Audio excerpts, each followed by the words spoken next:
दोस्तों नमस्कार। आज 17 अगस्त है और आज हम लोग यहाँ पे गेट टुगेदर सेलिब्रेशन में हैं। हमारे सीनियर्स एंड जूनियर के साथ बहुत अच्छा कॉम्बिनेशन बना हुआ है, बहुत अच्छा हो रहा है क्योंकि वेटरन्स वॉलीबॉल टूर्नामेंट 2025 का हम लोग फाइनल जीत के एक हम लोग गेट टुगेदर सेलिब्रेशन कर रहे हैं। विनिंग हमारे सेलिब्रेट कर रहे हैं हम लोग अपनी जीत को। हमारे बीच में हमारे दीपक डंगवाल जी हैं। दीपक दा, स्वागत है आपका। वॉलीबॉल की कुछ बहुत सुनहरी यादें आप हमारे बीच में शेयर करेंगे। धन्यवाद ललित, तुमने हमने तो काफ़ी टाइम साथ खेला है। बिल्कुल, वो यादें बहुत हैं हमारी। और आज भी जो वॉलीबॉल हल्द्वानी में जो जिंदा है उसका कहीं ना कहीं कारण वो आप ही हो जिसने वॉलीबॉल को यहाँ हल्द्वानी में जिंदा करके रख दिया है। और यही दुआ है कि आपसे कि आप लगातार वॉलीबॉल को ऐसे चलाते रहोगे। जहाँ पर भी हमारी सहयोग की ज़रूरत होगी आप हमसे बेहिचक कह सकते हो। Thank you. Thank you. Deepuda Deepuda, कुछ चीज़ें मैं पूछना चाहूँगा आपसे क्योंकि एक्चुअली मुझे अभी भी मतलब मैं कभी मैं अगर मतलब जैसे इंट्रोडक्शन करता हूँ तो मुझे थोड़ा थोड़ा लगता है कहीं कहीं पे कि मतलब मेरी नॉलेज कम है। तो कौन सा वो सन था, कौन सा वो साल था, कितने में आप पढ़ते थे कि आप उत्तराखंड से स्पोर्ट्स कॉलेज के ट्रायल के लिए गए थे? ट्रायल वाला दिन का आप कुछ वाक़या बताएं आप।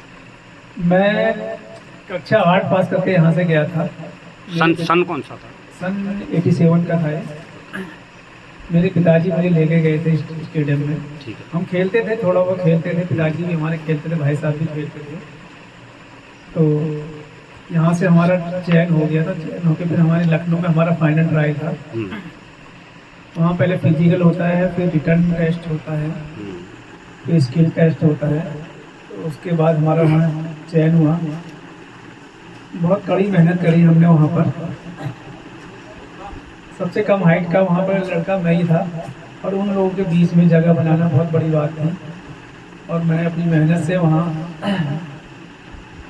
टीम में जगह बनाई। और ऐसा पहली बार वो हुआ कि पहली साल ही मुझे अपनी मेन टीम में खेलने का मौका मिला। खैर ज़्यादा तो नहीं मिला क्योंकि मेरा पहला साल नहीं था। लखनऊ एल में एक टूर्नामेंट होता था, बहुत बढ़िया टूर्नामेंट होता था, तो मैं भी अपनी स्पोर्ट्स कॉलेज की टीम से खेला था। फिर उस साल तो हम हार गए 2 मैच। फिर जब मैं 2088 में फिर हम नेशनल खेलने हावड़ा गए, सब जूनियर नेशनल खेलने हावड़ा गए। वहाँ हमने फाइनल जीता। यूपी टीम ने फाइनल जीता। सर, आप कौन से स्पोर्ट्स कॉलेज में? Lucknow sports college. Okay. उसमें एक ही स्पोर्ट्स कॉलेज हुआ करता था, लखनऊ स्पोर्ट्स कॉलेज। फिर उसके बाद वीर बहादुर स्पोर्ट्स कॉलेज खुला, फिर देहरादून स्पोर्ट्स कॉलेज खुला। फिर 89 में हम लोग बहरामपुर गए थे, ग्रामीण नेशनल होता था उसमें। वहाँ भी हम फाइनल हारे। फिर रांची में यूथ था, वहाँ हमने यूथ नेशनल जीता। फिर ऑल इंडिया यूथ होता था कमला क्लब में, वो मैच हमने वो फाइनल भी हमने जीता। फिर जूनियर हुआ था बॉसबेरिया में, वहाँ पर हम सेमीफाइनल हारे थे। फिर 2005 में हम सीनियर नेशनल पूना में खेले थे, हमारी 4th प्लेस थी वहाँ पर। मुझे लखनऊ स्पोर्ट्स कॉलेज में कोचिंग का मौका मिला और यहाँ उत्तराखंड की टीम को कोचिंग करने का मौका मिला। कई बार हमने हमारी उसमें टीमें ने पार्टिसिपेट किया।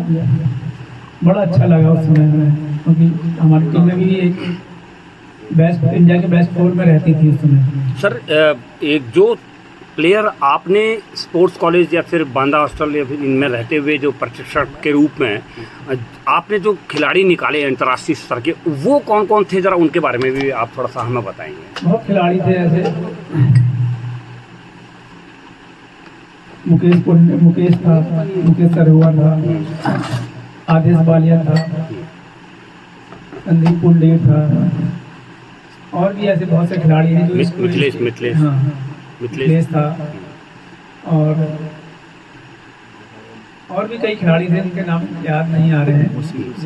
मुशीर को भी कहीं ना कहीं नहीं, मुशीर बाद में आए। बाद में आया, बहुत बाद में आया। तो सर सबसे बढ़िया जो लम्हा रहा वॉलीबॉल का, जो आपको एक बेस्ट सेटर का अवार्ड किसी चैंपियनशिप में मिला, तो वो क्या था? मुझे हावड़ा में मिला था सर, जूनियर नेशनल चैंपियनशिप थी वो।